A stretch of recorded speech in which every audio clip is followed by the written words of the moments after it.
call the meeting to order. If you will, please stand for the pledge.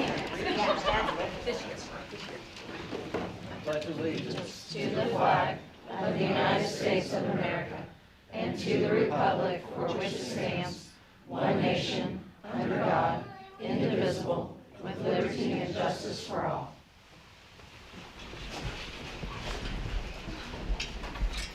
Let the record reflect that all board members are present, and I'll entertain a motion to adopt the agenda as presented.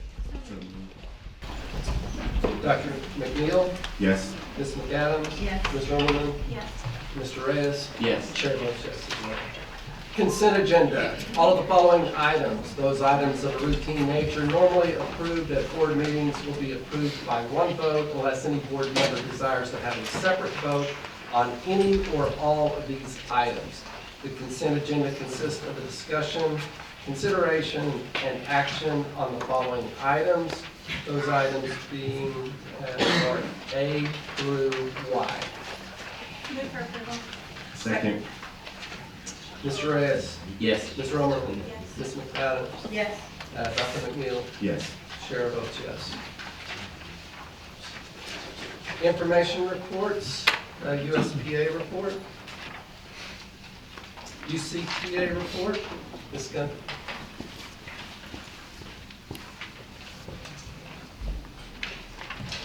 President Kinnear, Dr. Hartzler, members of the board. Our UCTA Legislative Committee has been busy working with our zone to bring legislators to a meet and greet here in Tulsa on March 9th. We're encouraging our members to attend that. We're also encouraging them to go lobby at the Capitol and make phone calls for public education. UCTA is also sending a group of 11 union educators to OEA's organizing conference later this month.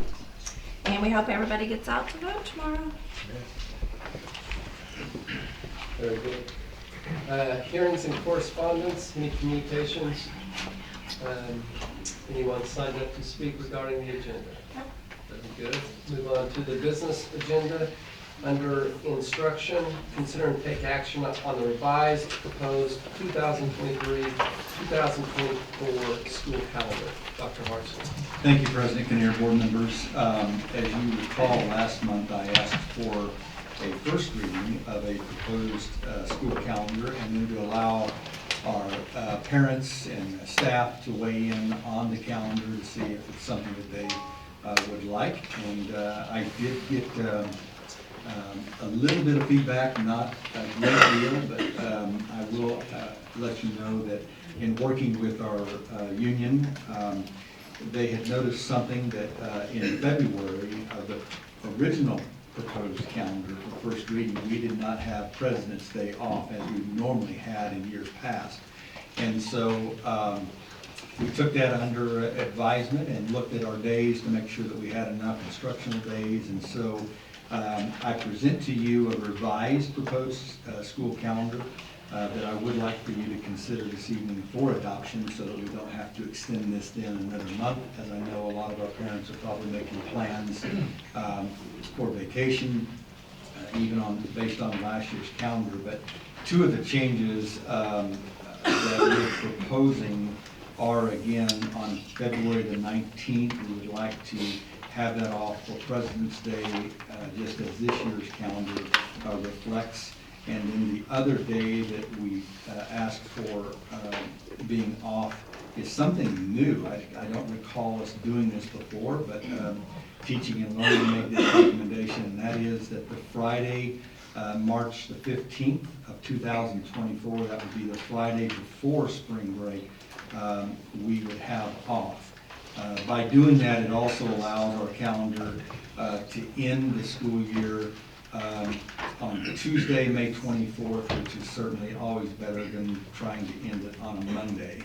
That we kind of find ourselves in this year with the calendar, but we'll see how Mother Nature plays out between now and the time I come back to you again on maybe making an adjustment. But those are the changes that I'm asking for on the revised proposed school calendar for 2024. I can't believe I'm saying that, and I would be happy to answer any questions that you might have regarding these revised proposed school calendar changes. Hey, just a question, you said on May 24th? May 21st. 21st, okay. All right, thank you. Barring there are no snow days, and then we went ahead and put in five snow days. Any other comments, questions? Move for approval. Second. Ms. Romerman, Yes. Ms. McAdams, Yes. Dr. McNeil, Yes. Mr. Reyes, Yes. and the chair votes yes. Thank you. Under personnel, consider to take action on the changes to the 2022-2023 early retirement incentive ERI program participation list. Mr. Logan. Thank you, Mr. Kinnear, members of the board, Dr. Hartzler. I present to you the final ERI list. The ERI deadline has now passed, and everybody who is choosing to accept the proposal or go forward with it has turned in their paperwork. We have 9 teachers, 11 support staff, and 6 administrators on the final ERI list. A bit of interesting things while I was recruiting this past week at NSU, there were a couple of seasoned teachers who were walking through there looking for changes and asked a question about retirement, and I dropped a little bit about our ERI, and they go, I've got 10 years left, I'll be on step 20. So they're gonna come talk to us for next year, so it was an interesting thing. They quit teaching and just came by the job fair to kind of see what was going on, so. ERI got us a little recruiting credit here this past week at NSU, so. But I'd be happy to answer any questions you guys have.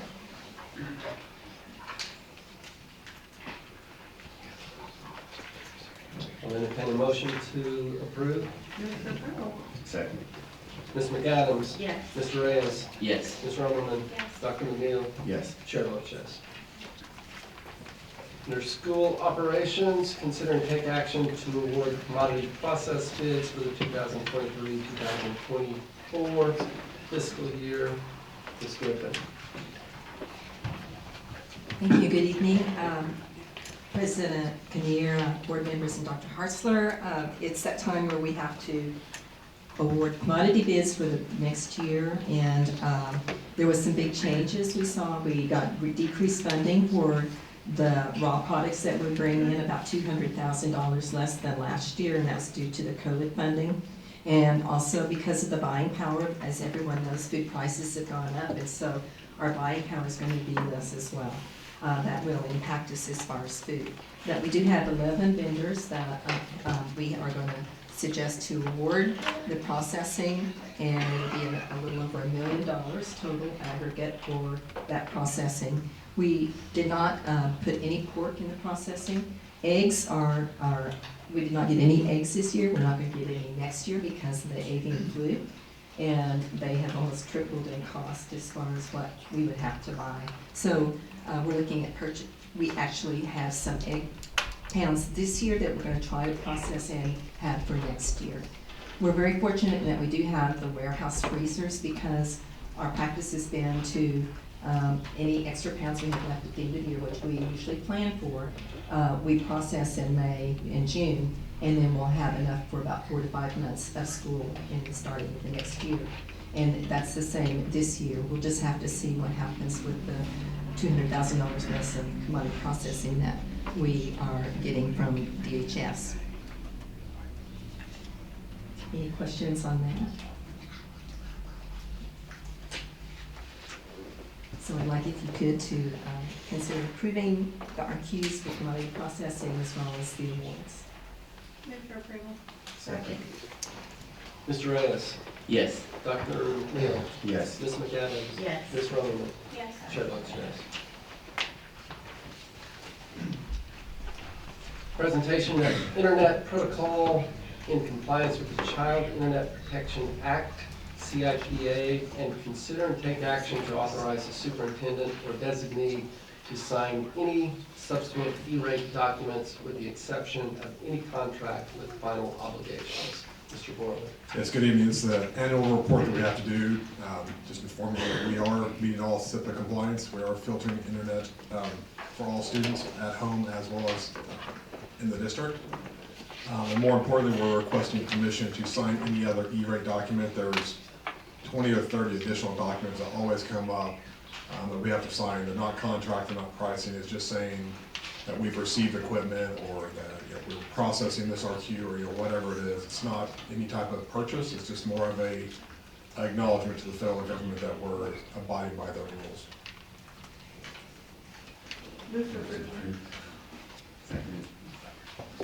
Any comments, questions? All right, Ms. McAdams? Yes. Ms. Roman? Yes.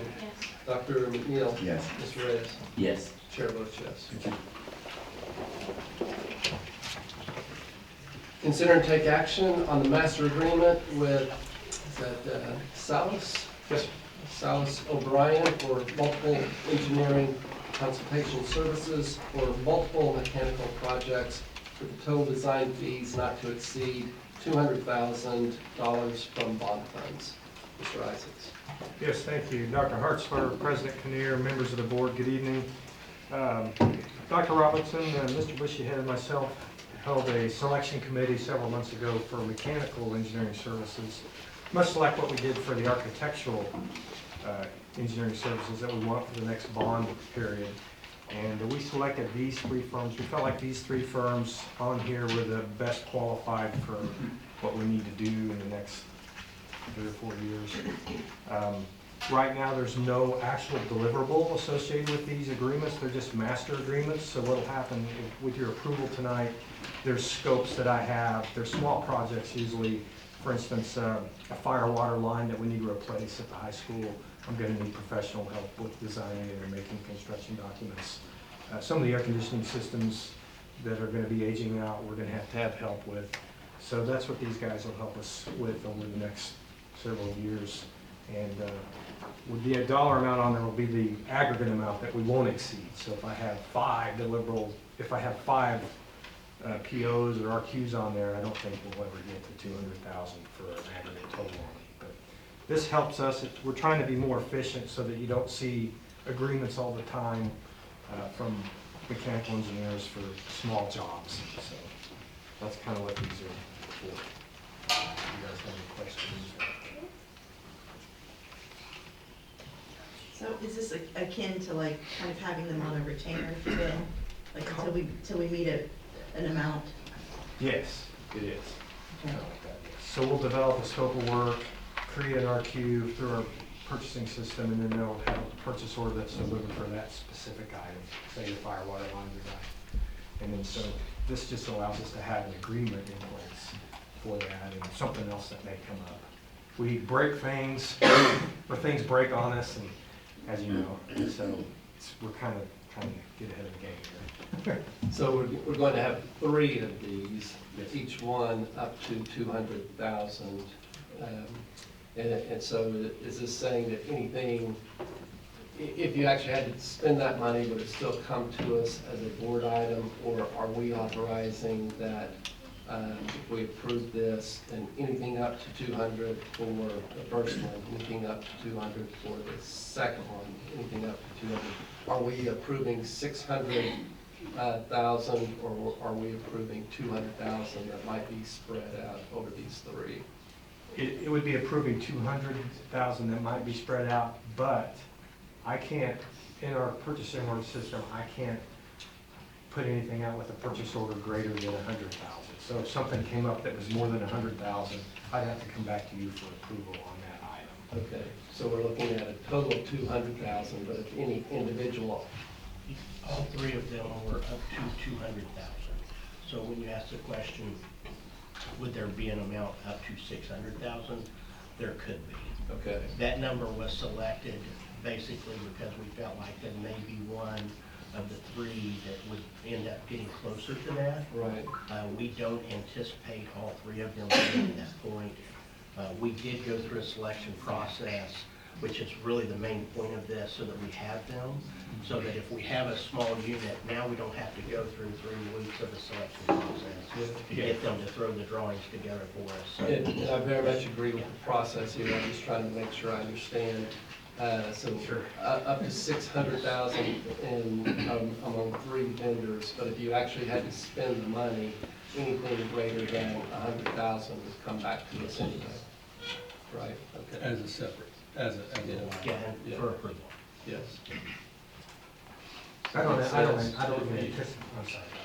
I don't really anticipate that. Yeah. Usually, we don't get above 30 or 40 for these kind of sites. But is the way I summarized that correct? Yes. Okay, all right. Any other questions, comments? Go. So are these all things that would not have to apply to like a bidding process? Well, what happens is these are the items that I need help with to develop the documents so that I can have an accurate bidding process. You know, so when you get to a certain level of money that you're gonna spend with contractors, mechanical guy and all that, you wanna have a really good set of documents so there's no confusion. So, for instance, the fire water line, hopefully with the approval tomorrow, we'll have some money to fix the fire water. It's okay, we just wanna improve it, but it's probably $150,000 or $130,000 job. I need an engineer to help me do the design on it and make some documents to get it out to the mechanical contractors to bid.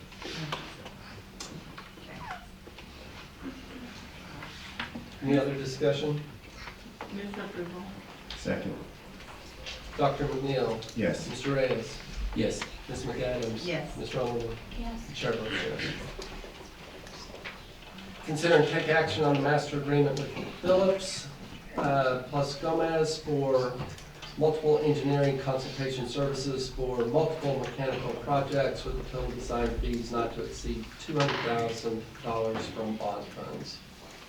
Same thing. Move for approval. Second. Mr. Reyes? Yes. Ms. McAdams? Yes. Mr. Underwood? Yes. Dr. McNeil? Yes. The chair votes yes.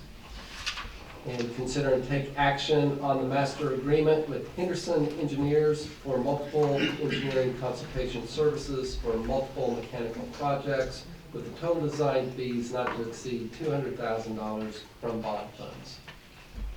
Same thing. Second. Mr. Overland? Yes. Mr. Reyes? Yes. Dr. McNeil? Yes. Ms. McAdams? Yes. Chair votes yes. Thank you.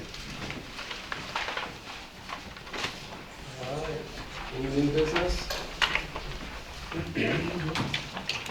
Anyone signed up to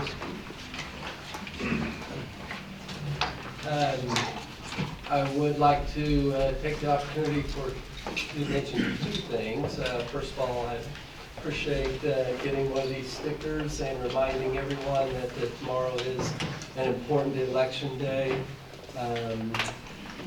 Again, we used to have a history of annual votes, and so we had parents, we had teachers, students, administrators, everybody well versed in yearly. We go to the polls at or about this time because the need to stage projects that exceed a year. The board 5 years ago, and this board now reaffirming that, decided it was important that we be able to stack these items up in 5-year increments. So we're doing that. The vote is tomorrow, and my encouragement is for everyone to get the word out, to get the vote out, and help us bring this into fruition for the next 5 years. Take this opportunity to mention at least 4 folks I'm aware of that are here tonight as part of our leadership union group. Eric Anderson.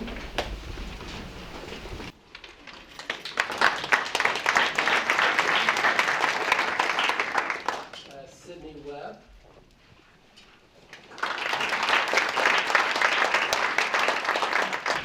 Garrett Hess.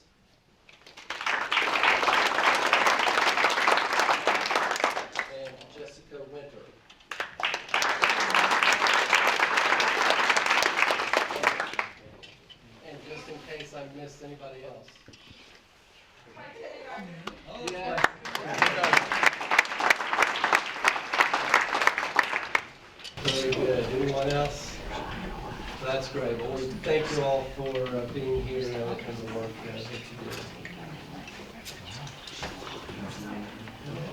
If I could, just wanted to remind everyone, just please continue to be iconic. I can't tell you how amazing it is to walk up to a student and ask, what do you want to be when you grow up? And they say, a teacher.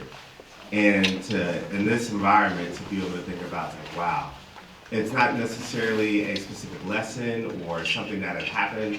It is you. It's their influence and their ability to see you, and you love doing what you're doing, and what that creates for Oklahoma and the pipeline that we have. So my own son said it, and I'm like, all right, I'll let it slide. Just thank you and continue to be iconic. We appreciate you all.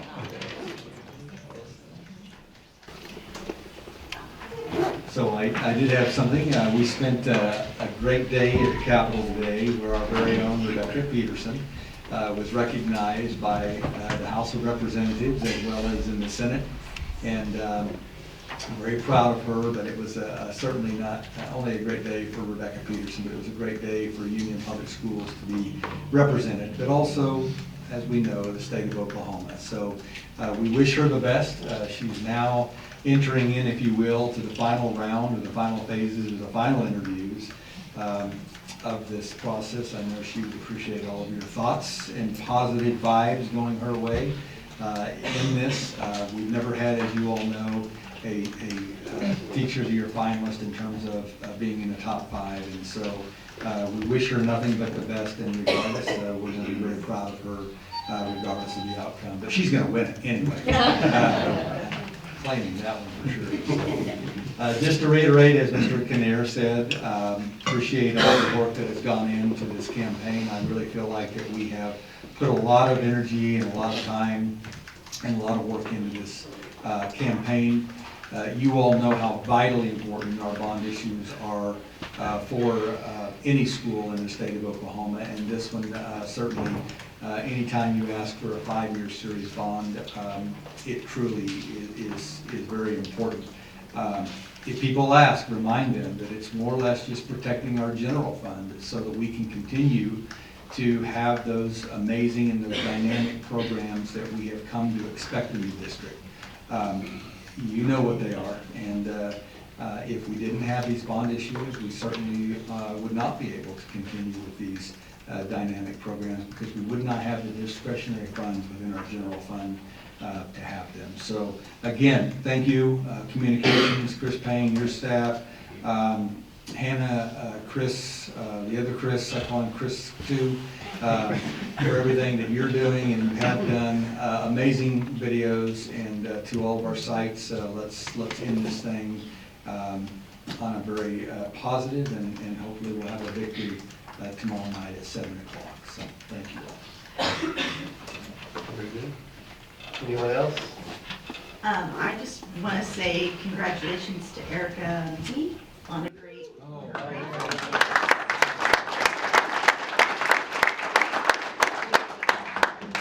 was really amazing. She did a great job, so I'm always super proud to be part of Union, but that was a lot of fun.